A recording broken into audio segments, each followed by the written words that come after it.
తన ప్రియునిమీద ఆనుకొని అరణ్యమార్గమున వచ్చునది ఎవతే? పరమగీతం 8వ అధ్యాయం 5వ వచనం. ఒక సహోదరుడు ఒక మీటింగులో ప్రార్థిస్తున్నాడు.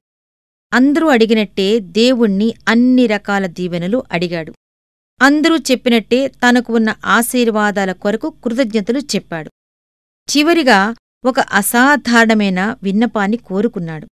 దేవా, మేము ఒరిగే అన్ని వైపుల నుండి మాకు ప్రాపుగా ఉండి నిలబెట్టు. మీకు ఆనుకునే పరిస్థితులేమైనా ఉన్నాయా? ఈ ప్రార్థన దానిపై ఒరిగేవాళ్ల నిస్సహాయతను, నిలబెట్టేవాడి సర్వశ్రేష్టతను ఒక కొత్త దృక్పథంలో చూపిస్తున్నది. దేవుడు క్రైస్తవుని వెంటే నడుస్తున్నాడు. బలహీనులైనవారు తూలి ఒరిగిపోతున్న ప్రతి వైపున తన బలమైన హస్తాన్ని చాపి నిలబెడుతూ ఉంటాడు. నా ప్రియకుమారుడా, నామీద ఆనుకో. నీ పనుల భారం నన్ను మోయని. నీకున్న భారం నాకు తెలుసు, నీమీద మోపింది నేనే.